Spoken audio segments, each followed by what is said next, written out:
চলাকালীন সময়ে আমি একটা বিষয় দেখেছি গো পয়গম্বর, যেই বিষয়টা দেখে আমি কিংকর্তব্য বিমূঢ় হয়েছি, হতবিম্ব হয়েছি, আমার বাকরুদ্ধ হয়েছে।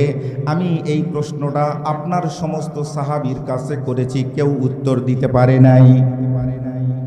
আল্লাহর নবী ডাক দিয়ে বললেন, সাহাবীরা রে, যুদ্ধের ময়দানে তোমরা কে কি দেখেছো তাড়াতাড়ি বলো।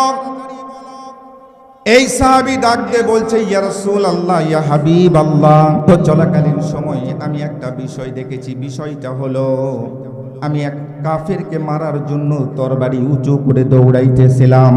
আমি লক্ষ্য করে দেখি আমার ডান দিকে কেউ নাই, আমার বাম দিকেও কেউ নাই।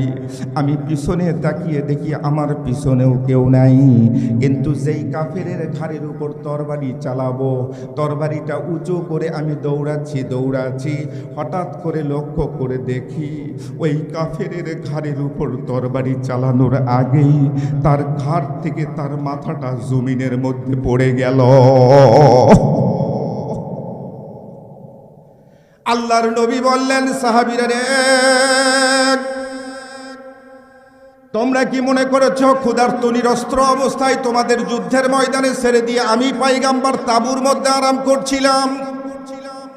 না না, আমি পয়গম্বর তাঁবুর মধ্যে আরাম করি নাই রে সাহাবী।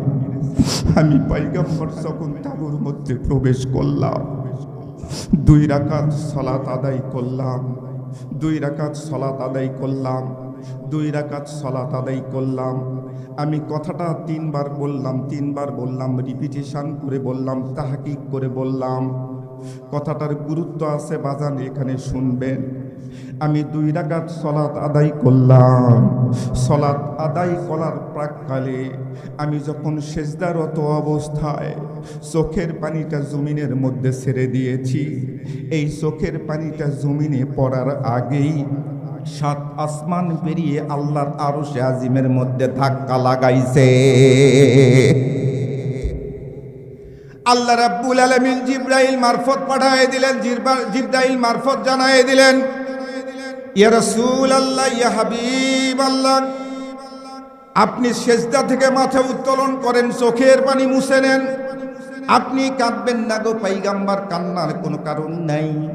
আপনার কান্না আল্লাহ রাব্বুল আলামিন সহ্য করতে পারে না। নবী গো,